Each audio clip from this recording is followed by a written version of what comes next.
bir sivrisineğin verdiğimiz karbondioksiti 50 metreden bir radar gibi kilitlediğini ve saniyede 600 kez kanat çırptığını biliyor muydun?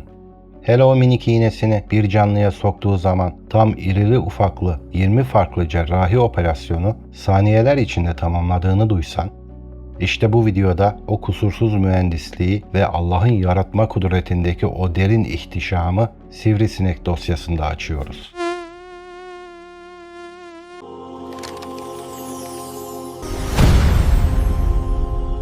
Selamun aleyküm gönül dostları. Hoş geldiniz, sefalar getirdiniz. Vaktiyle insanlar sordu. Allah neden böylesine küçük, böylesine önemsiz bir canlıdan bahseder? İnsan kendi gözünün sınırlarını kainatın sınırı sandı. Gözünün görmediğini kendi zihnine göre tarttı.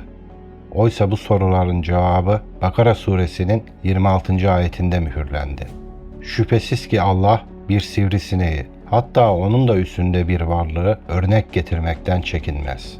Allah burada insana bir hakikati hatırlatıyor. Küçüklüğün veya büyüklüğün sadece bizim sığ bakış açımızdan ibaret olduğunu. Her zerrede aynı ulu kudretin, aynı eşsiz nizamın tecelli ettiğini vurguluyor. Koca bir galaksiyi döndüren o sonsuz irade, bir sivrisineğin kanadındaki o mikroskobik dengede de aynı ciddiyetle hüküm sürüyor.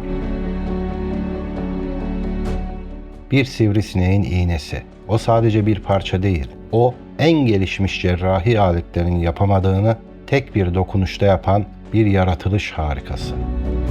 İnsan kanını alacak bir iğneyi tenine yaklaştırırken korkuyla titrer. O ise o iğneyi öyle bir ustalıkla sokar ki sinir uçları bile o anı hissetmez. Hem uyuşturur hem de kanı akışkan tutar. Vücut farkına bile varmadan o minik varlık kendi sistemini canlının sistemine bağlar. İnsanoğlu gökyüzüne hükmetmek için devasa helikopterler yaptı. Ama o pervaneler kalkışta etrafı birbirine katar, gürültüden yer yerinden oynar. Bir sivrisinek ise kulağımızın dibinde saniyede 600 defa kanat çırpar.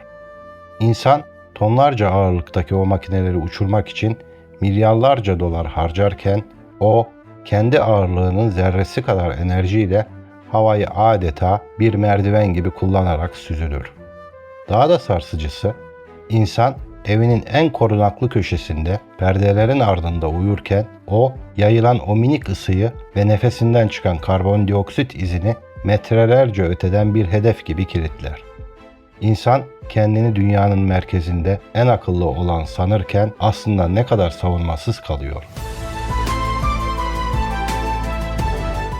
İşin hakikati şurada. İnsan kendi gücüne güvenip inşa ettiği o devasa binalarla övünürken Allah ona en zayıf olanı göstererek kendi acizliğini hatırlatıyor. Bir sivrisinek insan o koca koca saltanatını, o sarsılmaz sandığı huzurunu tek bir dokunuşla bozabiliyor. İnsan o minik kanadın sesinde kendi sonunu ve o nihai acizliğini neden duyamıyor?